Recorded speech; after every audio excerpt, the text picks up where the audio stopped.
வணக்கம் friends, welcome to our channel. Last month final semester எல்லாரும் வந்து எக்ஸாம் எழுதியிருந்தீங்க. அவனோட ரிசல்ட் வந்து நேற்று நைட்டு வந்து அண்ணா யூனிவர்சிட்டிலேருந்து ரிலீஸ் பண்ணிகிட்ருக்கு.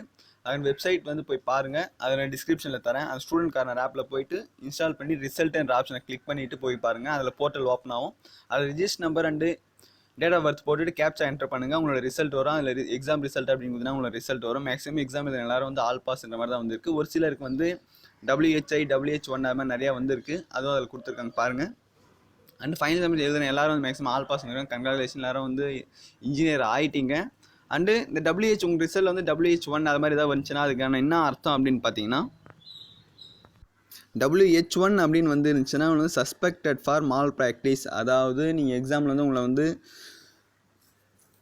செக் பண்ணிட்டு இருந்தாங்க, அதாவது நீங்கள் வாட்ச் பண்ணிட்டு இருந்தாங்க, நீங்கள் என்ன பண்ணுறீங்க எக்ஸாம், அதில் வந்து நீங்கள் எதாவது மால் ப்ராக்டிஸில் ஈடுபட்டிருந்தீங்க அப்படின்றதுனால இந்த வந்து WH1 அப்படின்னு வந்துருக்கு. அண்ட் WHRX அப்படின்னு வந்து இருந்துச்சுன்னா உங்கள் ரிசல்ட்டில் வந்து உங்களுக்கு ரீ எக்ஸாமினேஷன் திரும்ப கண்டக்ட் பண்ணுவேன் அப்படின்னு சொல்லியிருக்காங்க. இது மாதிரி உங்களுக்கு நிறையா கொடுத்துருக்காங்க பாருங்கள்.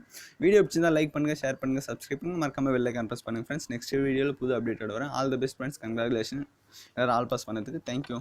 ஏதாச்சும் கமெண்ட் பண்ணுங்கள்.